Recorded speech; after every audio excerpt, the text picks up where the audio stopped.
Committee President Duterte practically admitted that he decided to declare martial law on his own. Speaking at the commissioning of the Philippine Navy's brand new landing dock vessel called BRP Davao del Sur, President Duterte says no direct recommendation was made, but he says the military and the police gave him enough information to convince him that martial law is needed. Now, the statement comes after security officials told senators in an executive meeting that none of them recommended martial law in Mindanao. Here's the president in his own words.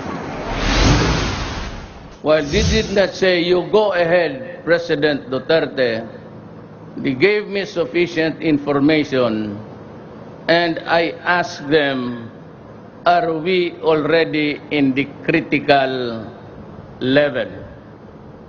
And there was an almost unison and redundant even statements that delikado tayo sa Mindanao. Now, President Duterte's speech here focused on his fight against terrorism. He says he grieves the loss of many soldiers and policemen in the Marawi crisis. He again expressed concerns of a possible spillover of terrorism to Visayas, considering its proximity to Mindanao and also its porous borders. But he didn't talk about, or this time he didn't talk about expanding martial law's coverage to Visayas. Rather, he said he may just suspend the privilege of writ of habeas corpus in the Visayas as a precautionary measure. Now, President Duterte also had a warning to communist rebels, the New People's Army. He says don't try to help the Maute group. If they do, he says their leaders who were earlier released to participate in peace talks will be arrested.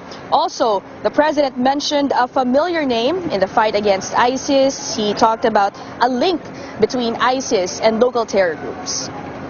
And one of those who were the recipient of a huge amount was a member of the Philippine National Police, yung si Nobleza. She was not only in cahoots, but she was an active player in the terrorism business. Now, President Duterte was referring to Superintendent Maria Cristina Nobleza, wife of an Abu Sayyaf leader linked to the group behind the recent siege in Bohol. Nobleza is accused of trying to rescue an ASG member caught in the operations in Bohol. Now, Defense Secretary Delfin Lorenzana clarified what the president meant about that. He said that they did get information that Nobleza is a conduit between the ISIS and the Abu Sayyaf group. He said that Nobleza has been receiving money from ISIS and then forwarding it to fund operations of the ASG here in the Philippines. Mitzi? There's been a lot of criticism on this joke that President Duterte made about rape. Did that come up at all? Yes, actually, President Duterte did mention that in his speech. He did say that he was not joking when he made that remark. Rather, he says he was being sarcastic. He says it was his way to stress to the military that whatever actions they do as a consequence of martial law will be his responsibility. Also, President Duterte had harsh words for the daughter of former U.S. President Bill Clinton, Chelsea Clinton, who recently tweeted calling him a murderous thug and also saying that rape should never be a joke. For the rape joke, I was not joking. I was being sarcastic. You listen to the speech. I do not laugh at my own jokes.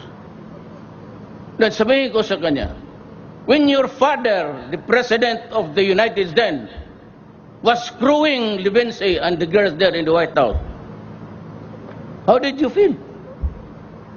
Did you slam your father? Now, President Duterte also lashed out at American soldiers, saying they're the ones who commit rape when they're in other countries, including the Philippines. Mitzi? Well, we can probably expect more reactions to those words. Thank you very much, Ina Andalong, reporting to us live from Davao City.